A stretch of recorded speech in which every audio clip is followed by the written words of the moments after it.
उसूलन अखलाकन constitutional propriety demand करती है जो भी सीएम होगा उसके ओपिनियन से उनकी रजामंदी से आप अपॉइंटमेंट करिए। मगर एक अजीब और गरीब किस्म का एक्ट पास किया गया 370। उमर अब्दुल्ला की कैबिनेट मीटिंग होगी तो एलजी का रिप्रेजेंटेटिव बैठेगा उसमें और वो बताएगा एलजी को कि इसको कबूल करे ना करे। अगर उमर अब्दुल्ला कैबिनेट के मिनिस्टर को दिल्ली जाने का है उसको एलजी से परमिशन लेके जाना पड़ेगा। एक प्यून को अपॉइंट नहीं कर सकता सीएम वहां का। कश्मीर के अवाम में जो गुस्सा था 370 को अबॉलिशन का, उन्होंने अपना गुस्सा का इजहार कर दिया। और फिर दूसरा ये है कि हमारे पड़ोसी मुल्क जो बोलते थे कश्मीर के बारे में, इलेक्शन तो हुआ, साफ सुथरा हुआ, इसमें कोई इनकार नहीं कर सकता। ये भी एक बहुत बड़ी कामयाबी है। बात है ना, तो इलेक्टेड जनता वोट डाल रही है और पूरे इख्तियार एलजी को दे रहे हैं आप। नहीं, एक्ट देखिए, एक्ट में तो है वो हमने 370 को अपोज किया।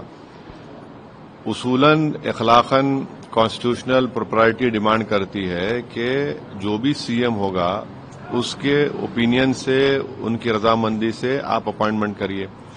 मगर एक अजीब और गरीब किस्म का एक्ट पास किया गया 370 का, जिसमें आपको एक मिसाल देता हूं।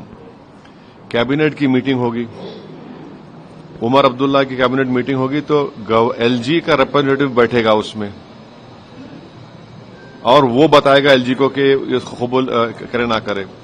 अगर उमर अब्दुल्ला कैबिनेट के मिनिस्टर को दिल्ली जाने का है, दिल्ली जाने का भी है तो उसको एलजी से परमिशन लेके जाना पड़ेगा। एक प्यून को अपॉइंट नहीं कर सकता सीएम वहां का। तो ठीक है, ये बात बिल्कुल सही है कि कश्मीर के अवाम में जो गुस्सा था 370 को अबॉलिशन का, उन्होंने अपना गुस्से का इजहार कर दिया। और फिर दूसरा ये है कि हमारे पड़ोसी मुल्क जो बोलते थे कश्मीर के बारे में, इलेक्शन तो हुआ, साफ सुथरा हुआ, इसमें कोई इनकार नहीं कर सकता। ये भी एक बहुत बड़ी कामयाबी है।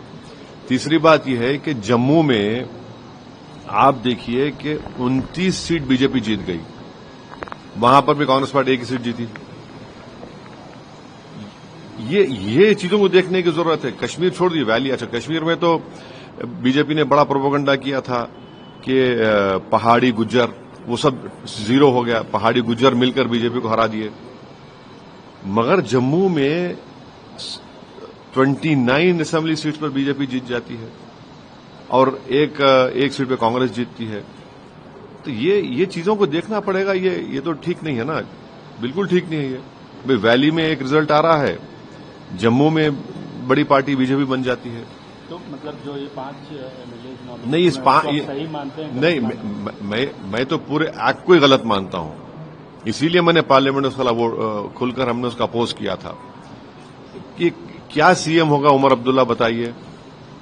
भाई उसकी कैबिनेट में एलजी का रिप्रेजेंटेटिव बैठेगा और वो बैठकर रिपोर्ट करेगा कि जो डिसीजन एक्सेप्ट करे ना करे।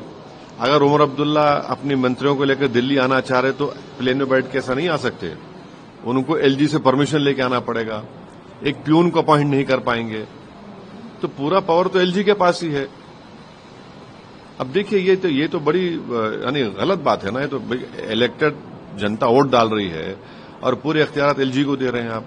ये कैसे होगा बताइए।